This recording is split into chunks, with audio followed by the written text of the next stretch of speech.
Hi, this is Bernie here with Connections Consulting on a balmy, no, not balmy, February the 12th day in our blustery Canada here, Western Canada.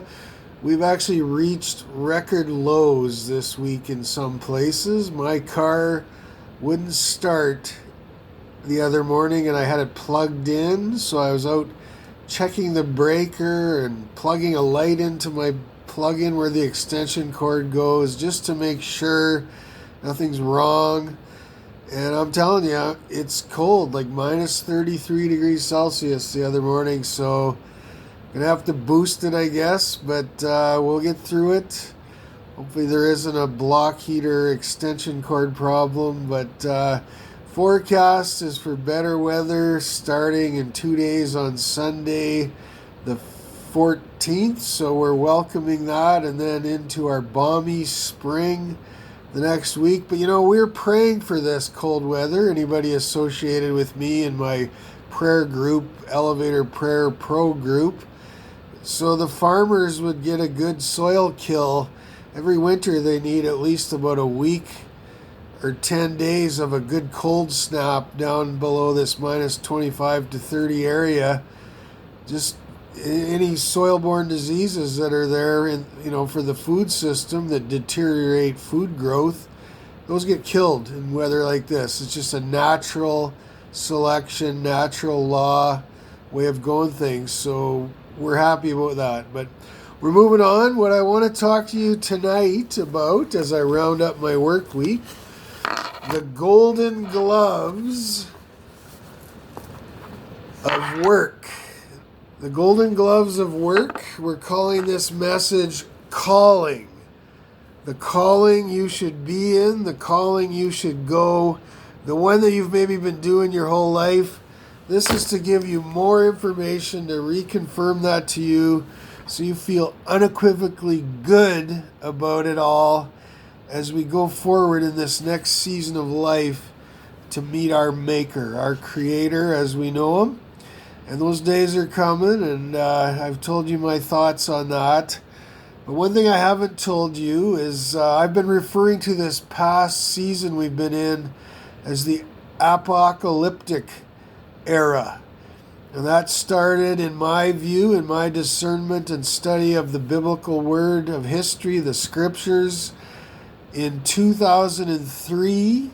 There was a moment in time where things shifted from one era to another. And in the last 17 years, we've been in what I've noted as the apocalyptic era. This is Bernie May of Connections Consulting, business consulting company, who dug into the scriptures, afforded himself the time to do it like an Indiana-style adventure, Indiana Jones. And, we are now in a new era. On December 22nd, our time shifted. We are in warp speed to the coming of the Lord. Many scholars and experts have referred to this time we've been in the last decade or so as times of judgment. God is slow to anger. That's what it says in the historical scripture. God is slow to anger. He wants every man, every person to have opportunity to know his creation, to know him, and that revealed truth will be revealed to every single person. Nobody will be without that knowledge. So in the last decade or so, God is putting his judgment on humanity now as people move forward in that revelation and choose so or reject it. And that's the good word of the scholar Bernie May here with Connections Consulting, who so did so study the biblical word to find out that truth without error so we can all know going forward. So what I want to do tonight in the grace of God and the grace of humanity is give you the biblical word, in my view, the golden gloves of your work, so you can stand afforded before the Lord on that final day when it comes on that judgment day, and you can know you did good, rightfully so, with what you were afforded to give into this world, your soul calling, what you were called to do, your purposes here in life, your work. And you can feel good as you stand before the Lord. No shame, no matter who you are. Any one of my neighbors, my countrymen, people I've associated with in work life, people I've known over the internet and Facebook from around the world. Everybody can feel equivocally sainthood almost, that they did well with what they were given. Whether you're a construction worker building bins, a restaurant worker, a guy on the highway paving, anybody, an accountant in the back room in your office building, or the guy general managing the place, or whoever, it doesn't matter. You can feel good that you've done well. And that's what I'm talking about tonight. So you will stand before the Lord when that day does come, unashamed, and know when he says to you, what have you done with what I gave you, my servant? And you can just feel good about it. So here it is tonight. The topic is calling. And many people have talked about this word calling. It obviously means you're called to something. Somebody called you. Well, that was, I guess, deep down in the inner quietness of your own soul, the Lord. But you found your path, you found your way in life, and you made decisions and choices, and you became a certain steward of something. You took good care of it, and you did your work. So I'm going to give you a few stories of my life and what I did and what happened. And so you can recognize, you can look back. I mean, we're sitting at home in these COVID times. We're all by ourselves. We have one or two neighbors we've been afforded to visit with or go to the restaurant with if we're single, or a family of 6, or however this all goes. But we have some extra time on our hands, I suppose. We don't fill it necessarily by zoning out in front of the TV. So there's some time for thoughtfulness. This may be the advent of the coming of the Lord. He wants to prepare us, prepare our hearts. As a businessman, pro, I'm giving you my thoughts on that. It's not my sainthood. I try to be a saint the best I can, but I'm just like anybody else. John 3:16, I believe, I have a belief, and then I try to practice my life and make it work the best I can according to the ancient wisdom I've learned, what works in our modern day well or what doesn't. And I suppose, I make the odd mistake, maybe just like anybody. Some people make more than others. That's why they call us in the scripture sinners, I suppose. So let's go from there on that equal playing field. Everybody's knowledgeable now. We've learned the ways Bernie's taught in his apropos company, the business consulting company, Connections Consulting. We're all on the same playing field. The knowledge is there. It's like we're all in the NHL of wisdom now, how to apply it in our lives going forward as we walk this daily journey out of life, right? Work, the career side, and then the personal side, the family life. So what I did in my life, I started work as a young person, right? I worked through my teenage years. I did various jobs like delivering papers. I was actually a janitor at the church my mom drug us off to as young kids in our family, a janitor, and I was a typist. I typed up the programming for the week for Sunday, and that was just a little way to earn money. Then as I grew older, I worked for a farmer. I could drive a grain truck and do various labor jobs around the farm, and then I built grain bins for my dad, I suppose, in his personal sales business. Well, then I went off to university for a year. I thought I was going to be a computer science major, right? The problem was, because I wanted clean work. My dad did this dusty old grain elevator work. He didn't like the dust. He shared that with us at home, common. So I thought, well, I'm going to work with computers. I got the brains for that, I believe. Problem was, I couldn't get a computer class. So all I was doing was taking all these artsy classes, nothing to do with computer science. So I said, you know what? I'm not wasting my time here. I'm going to go work. I'll get a job doing something for a year. Maybe I'll figure something else out. I'll come back to school. I don't know. I believe in education. I wasn't going to waste my time, though, in a bunch of nebulous numbskull classes that didn't even afford me one class to do with the subject I wanted. So the phone rings, and it happens to be my dad. And he says, Bern, there's an opening near here in a little town called Herschel if you want to come work for the same company I've been afforded to work for for all these years. And actually, my own grandfather worked for that same grain elevator crop supply management company back then known as UGG. Now that's a shoe company in Australia, right? But anyways, what goes around comes around, the good old shoe.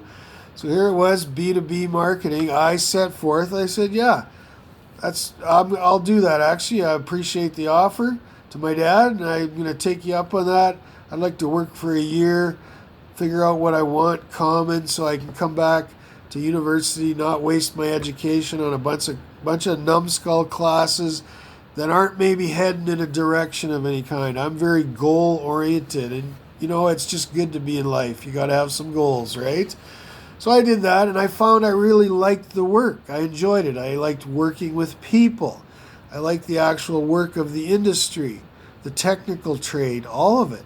I enjoyed it, dealing with the numbers and the business concept and the math of it all, and just the good work ethic and feeling satisfied at the end of the day, plus having the money common to me and anybody. It's survival. It's a good thing, right? So I never came back, and I found I escalated my path very quickly, and I never did come back till midlife. I got more education. However, what I want to say about calling right now, when you get into the path you're meant to be in, there's some recognizable moments.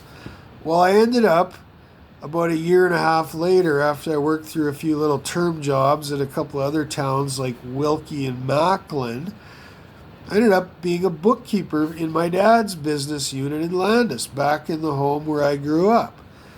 And I went back and rented a room in the house my mother and father raised me in for part of that 2 years, and worked for my dad as well as a bookkeeper. So I was a bookman, and I wasn't really in the dust all that much, except when they needed the extra help on surge days, like loading grain cars to the coast for vessel loading out in the ocean, or when there was extra crop input loads coming in, like fertilizer and ag chem products and seed and stuff. I would help out unequivocally when the extra manpower was needed. But for the most part, I was a bookkeeper. Totally happy, totally satisfied, using my administrative gifts and skills, working in that company I was born and raised around, because my father worked in it for 37 whole years of his life. Me, I spent 16 and a half years before I left on this educational journey that ultimately led me in through all the scriptural study and out the other end to start my training company business up that I launched 4 years ago. Well, I was totally happy. So here's where the question comes to you one day, out of the blue. It's very subtle. And you might look back at your own life and remember a moment just like this.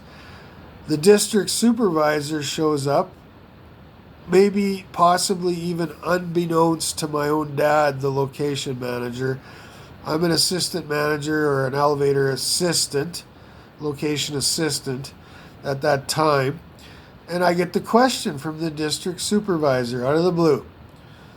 So, what do you want to do? Well, what do you mean? Like, I was totally happy doing what I was doing. But the insinuation was there was a manager location coming open here down the road in the next few months, and they were labeling me or putting the finger on me that I might be the good man ready to go, the good person ready to advance to the next level of promotion. Well, that was step number one in the calling. I got called to go manage a location on my own. And then I eventually had one or two assistants of my own. It was kind of small. It was in the little town of Herschel, but I built it up. I turned the market from 30% of the total business to 70% within 4 years. I really enjoyed what I did. I became a community-minded person. But then personal life did not work out the way I thought it was gonna, so I decided to pursue a different road after 4 years, and I went into a grain marketing role. So I ended up moving unequivocally to Calgary, where I now live in the Calgary area. This was my first move out here in the mid-90s. pursuing a grain marketing job, I thought, well, I was really interested in that growing area of our business. We were moving lots of FOB farm barley down to southern Alberta to the feedlots, and it was a way to provide additional service to our grain elevator customers, not ever having to bring the grain into our facility, just shipping it direct, not even touching it. It's just an administrational and marketing function and on the phone, and it was just good additional business as a way to get the whole piece of the pie, I suppose, in that fair market value there. So we were increasing our grain handling by doing that, and I was on board with that on side, and I did it all. So I got to know a guy by the name of Chris Olson in the Calgary marketing department. He kind of sort of enticed me to come out and work with them if I ever thought I was interested, because I enjoyed that additional part of our function and our work. So I did. I ended up working for a hedging and brokerage firm called Growers Marketing Service. And after 3 years of that shout and increasing in my knowledge of Western commodity trading and hedging services for farmers, and the educational side with our own staff in the grain elevator system across the western half of Western Canada, there was really no opportunity looking ahead as to what I set out to do in the first place, to become a grain trader and dealing in vessel trade and all that function, in the back bench or behind the scenes, supporting all of our frontline grain elevator staff out there dealing with the farmers. And that's what I wanted. So I started to, not get grumbly in my spirit, but I was looking for opportunity. I was no longer satisfied. This was leading me where I wanted to go. So inevitably, when you start to feel unsatisfied, you're looking for the next opportunity, obviously. It's a natural process. It's not just your own inhibition or lack of satisfaction. You're seriously ready for the next step. And it's like the good Lord above is frustrating you into movement to move forward. Plus, I needed more growth in my personal life to take care of the home needs and the home front, more money, more income. Well, I ended up taking a promotion and moving back to Saskatchewan to manage a grain inland terminal. And within a couple of years, I tripled my income because of the greater responsibility. But first I had to have the conversation. This is the second part of the calling, the call. It was like motivated by me. The first one, I was recognized for my good stewardship, my job well done, just taking care of things, very satisfied, very content. I was approached and offered the advancement. This was very different. Stage 2 of the calling, you are now on your own accord going forth and expressing your interests. This is a natural process of life.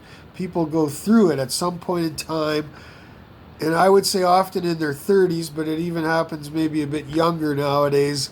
They're ready for the next step, so they're approaching and they're assertively looking to get that leg up and take it. So I was afforded that next step in the opportunity, and it was a good 3 years of my life out in Davidson, Saskatchewan, managing that grain inland terminal. I had lots of committee work. I was pulled into committees actually too much into head office, but my brain was being picked.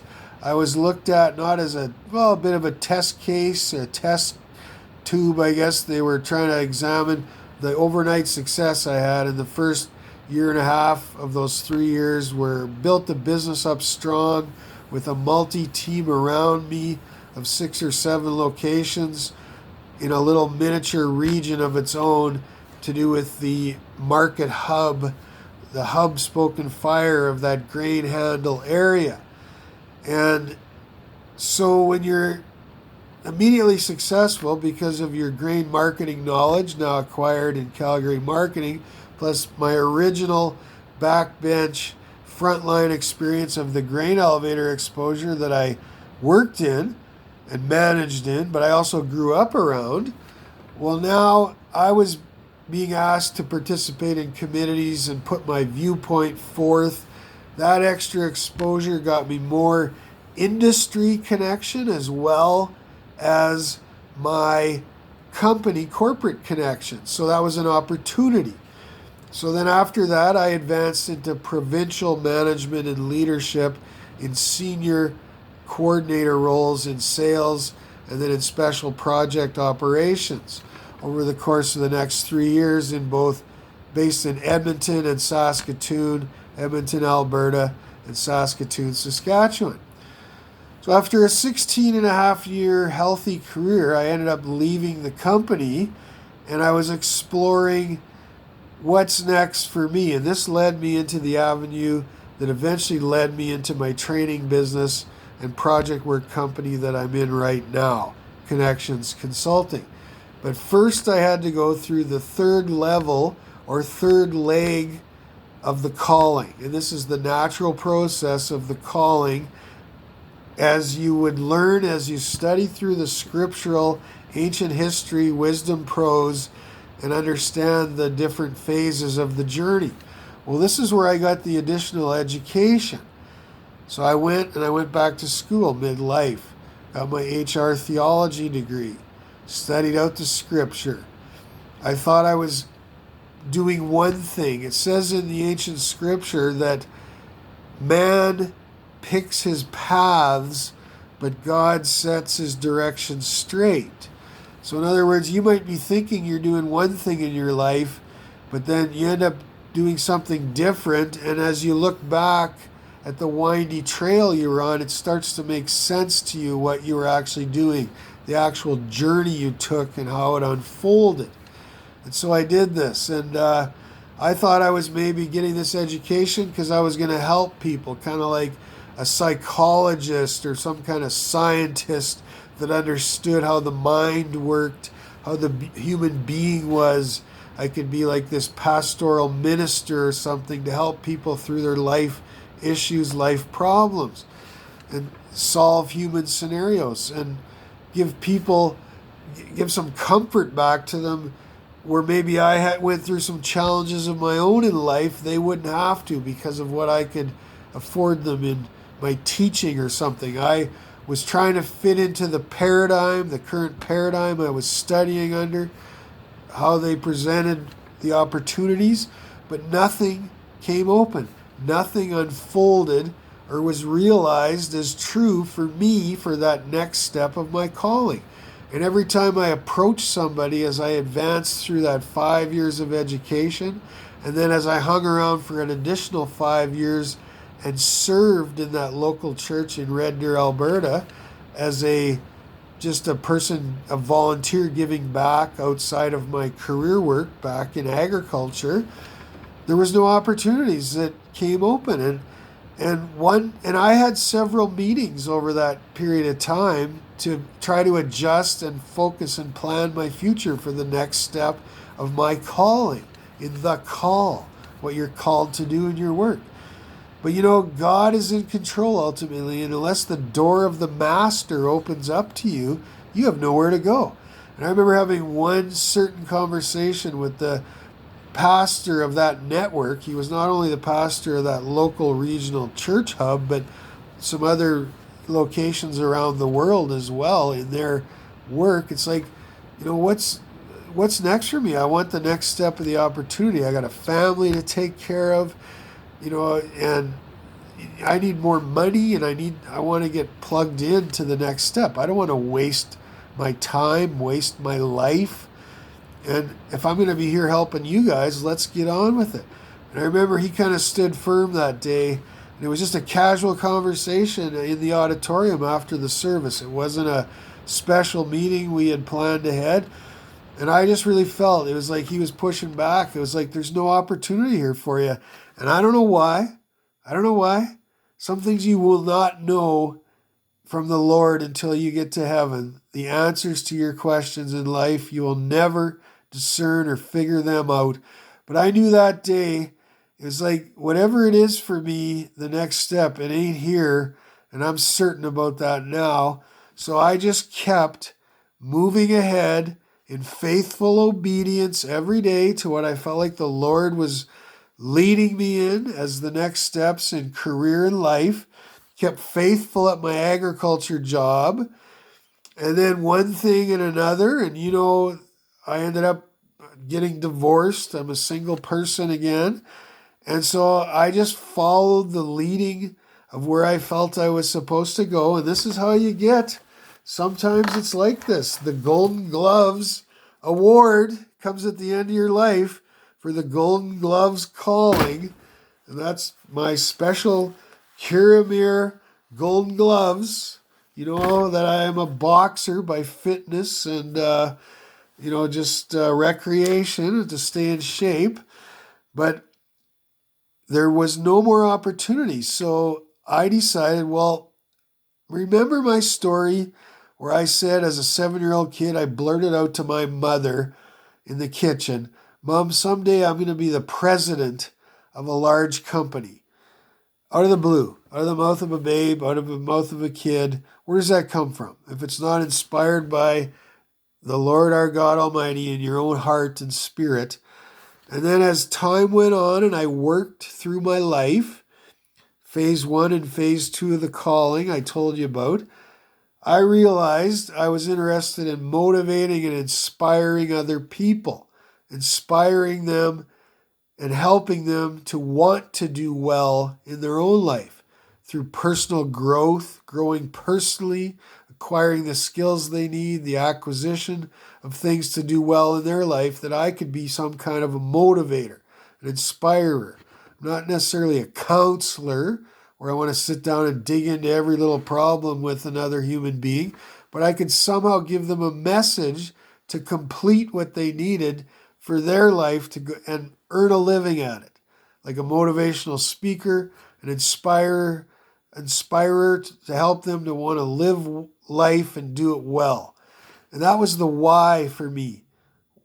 What is it that makes Bernie tick? What's his why in life? Well, you should be able to make a living in your calling. That's the idea. So I thought I had learned and been inspired by some other business consultants. I realized in the trade of my work in agriculture that I had, through that process of those 16 and a half years, and then coming back for the additional 5 plus the project work, I realized I was moving in a direction of a business consultant. I had realized through teachers like Stephen Covey, Tom Peters' group, and various others, Jim Collins, some in reading their books, some in meeting them in person and taking their training course in the Tom Peters group and all that, I realized I have a business consulting mind. So combining that with my inspirational call, wanting to inspire others to do well, I realized now is the time to start up my company. When the doors started to close as a freelance project worker, and I had no work for a while, and I thought, well, what now? I started painting houses. I was doing anything to survive.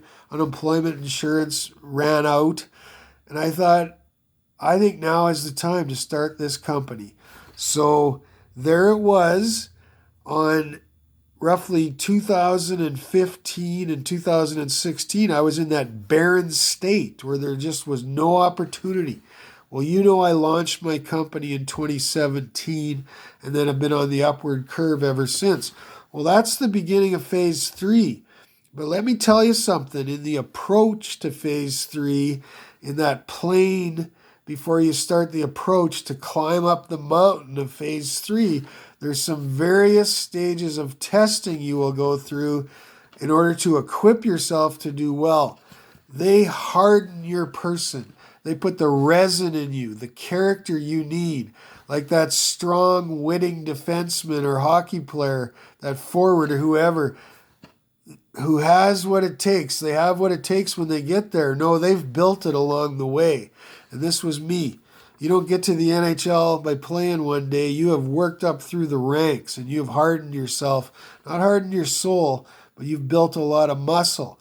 And it has to do with not only your technical trade work, in my case, your business consultancy mindset, but it has to do with your character and developing the steadiness and steadfastness of your faith and belief that you can do it. So you will not give up in hard times. Well, in that testing stage, and I won't go too much into my personal story of some of those tests because I'm a I'm a private person, and I really believe some things you just don't need to share publicly. You share them with some of your closest friends that are like family. And I outlined to you on another video recently, there's maybe 75 people across Western Canada and North America that are like that to me, who I'd maybe talk close about some of those personal tests I went through. But I'll just give you the general oversense. I don't believe that you're not meant to share that publicly. But as I went through some of those tests, the refining fire that burns you, not your soul, but burns your person into a steadfast strength. I remember one day, and I was divorced at that time, and things were changing in a new direction. And a friend of mine said to me, get ready, things are going to get tough. And I knew he was talking to me clear on it. And I had that sense.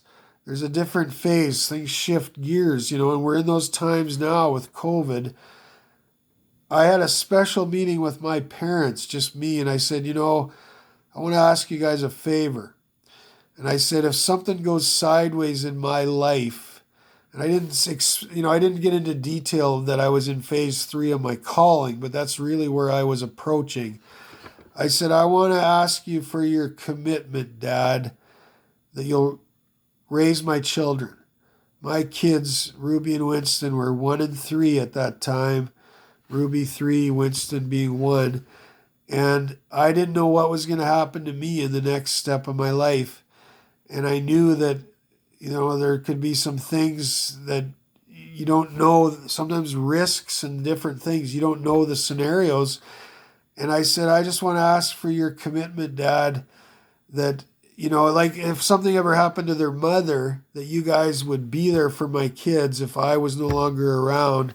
But at minimum, if they were being raised by their mother, which they are, living with her in her life, that my parents, I asked them, would you, make sure you stay in their life so they know who their grandparents are if I was never around anymore, because it's like if I would have my own death or something, right?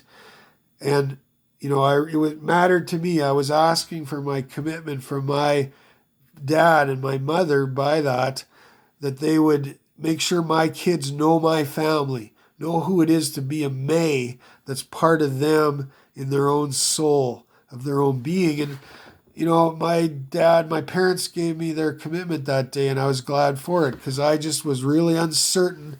That's not the type of conversation that you have in everyday life necessarily, but I had the foresight to know as I was entering phase 3 of my calling, you never know what could happen. This was a very serious level now. I was moving into a level of, I was going to be teaching these ancient wisdom principles to people that I had been learning for the last almost 10 years and at a new depth. And it was going to be a very committed and serious thing. So in the transition, until I got grounded and rooted in my life, in that next phase, anything could go. You never knew what would happen. So that's all I'm going to share about that. But, I've moved. I'll say one thing, looking back at it all, I'm thankful that my parents made that commitment to me. And that says something about my family and who they are. And you stand with people like that, whether they're good friends or your own blood family. That's what matters in life, right? So I look back at that. And the reason I'm telling you all this today is about your calling, your work, so you can prepare, have peace in your own soul. You can look back at your life, no matter how you did or how you valued your life, whether you think you were a complete success or partial. Maybe you stumbled and failed through some of it and learned from your mistakes. Maybe there's the odd person out there listening, and maybe you need to hear this. Maybe you wasted a lot of your life. But really, the calling right now for you or anybody that might have been in that boat or that shoe, it's the call home. This is the time we're in. It's the time of the Lord, and He is calling a lot of us home in this next phase of the journey. So no matter what you did with your life, My encouragement, pro, to you right now, my inspiration comment to you is look forward, forge the road ahead, figure out the positives, put the negatives behind you, and go forward in that. So, phase 3 of the calling was not about me pushing forward to anybody else, asking for the opportunity like phase 2. It wasn't about being recognized like phase 1, where I was approached for advancement. Phase 3 is a moment in life in your calling where it's often between you and the Lord, and you're saying,